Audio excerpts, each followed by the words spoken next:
আমাদের একটা তাগাদা ছিল যে এরা সংস্কারের বাহানায় যদি নির্বাচনটা না হতে দেয় সেজন্য আমরা সবকিছুতে আপোষ করে জুলাই জাতীয় সনদেও স্বাক্ষর করেছি।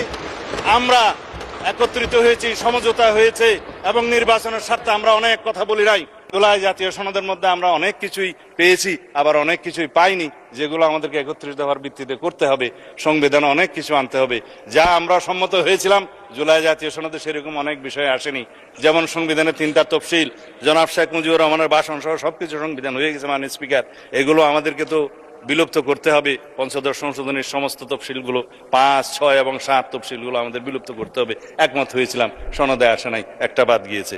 আমরা একমত হয়েছিলাম এই সমস্ত ছবি টানানোর কার কার জন্য একটা বিধান আছে আর্টিকেল 4-এ, সেই ছবি টানানোর বিষয়ে আমরা ছবি বিলুপ্ত করার জন্য ঐকমত্য কমিশনের প্রস্তাব, সংস্কার কমিশনের প্রস্তাবে আমরা একমত হয়েছিলাম।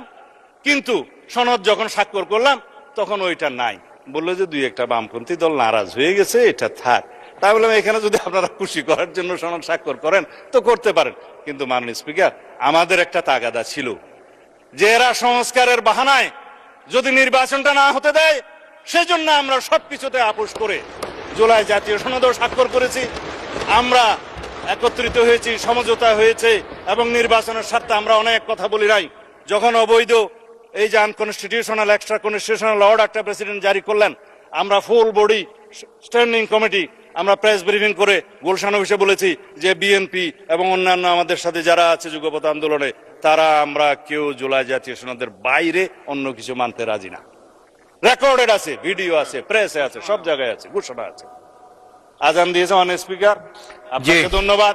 মাননীয় বিরোধী দলীয় সদস্যবৃন্দকে আপনাদের ধৈর্য সহকারে বক্তব্য শোনার জন্য ধন্যবাদ। মাননীয় সদস্যবৃন্দ।